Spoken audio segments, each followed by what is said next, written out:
العاشق الذي سيتم اكتشافه، فيلم إيطالي أنتج عام 1981 من بطولة ريزو مونتاجناني وناديا كاسيني. فيلم كوميدي رومانسي بغاية الروعة. وبيبدأ فيلمنا ونحن عم نشاهد شخص ينظر إلى امرأة بغاية الأنوثة والجمال، وبيصير يلحقها، ونتيجة إصراره على التعرف إليها بتقرر انه تاخده لعندها على البيت، وبيكون اسمها إريكا، وبتعرفه على نفسها على انها رسامة، وبتقله راح ارسمك وبعدها انا كلي ملكك واعمل شو ما بدك. وفجأة بيدخل جوزها المفترض وبيسألها وهو مزعوج مين هاد وليه، وبتقله لك يا بيبي هاد طالب عندي وعم درسه الرسم من أكتر من شهر. وبيقلها أوكي ما اختلفنا،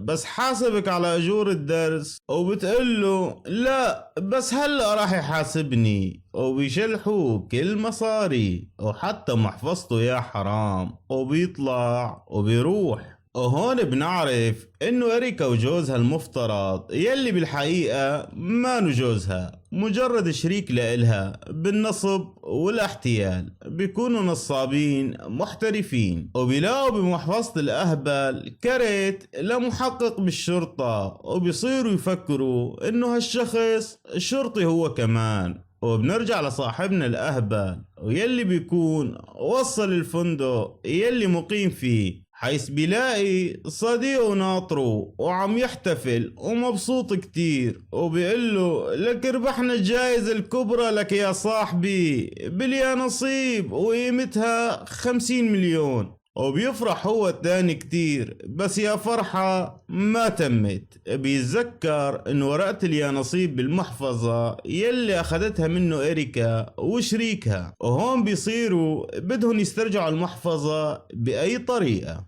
وبيجي اتصال لشريك إريكا من مرة مجهولة، وبتقله إذا حابب تكسب مبلغ كبير من المال قابلني. وفعلا بيقابلها، وبتطلع المرة اسمها لورا وهي مليارديرة كبيرة، وبتطلب منه انه يخلي شريكته إريكا تغري جوزها نيكي، وانه يصورهن مع بعض حتى تلاقي حجة وتطلق منه وتتجوز الشخص يلي بتحبه. وبنعرف انه ابو لورا مو راضي بطلاقها، وانه شايف بنيكي الشرف والوفاء يا عيني.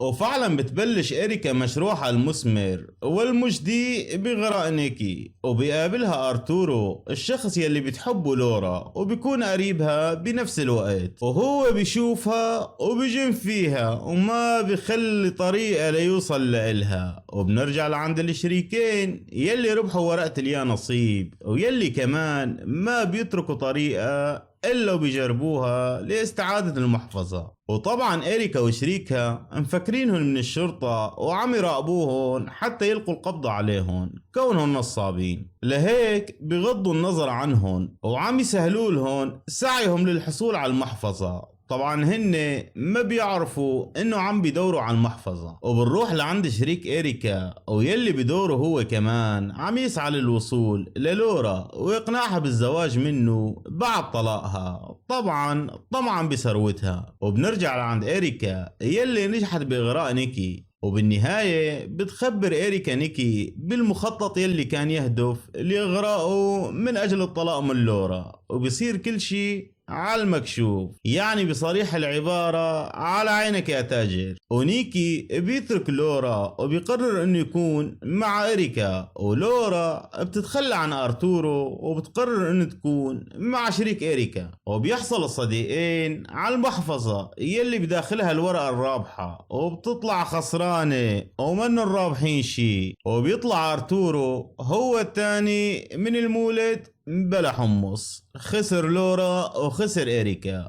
وبيخلص فيلمنا هون ودمتم سالمين.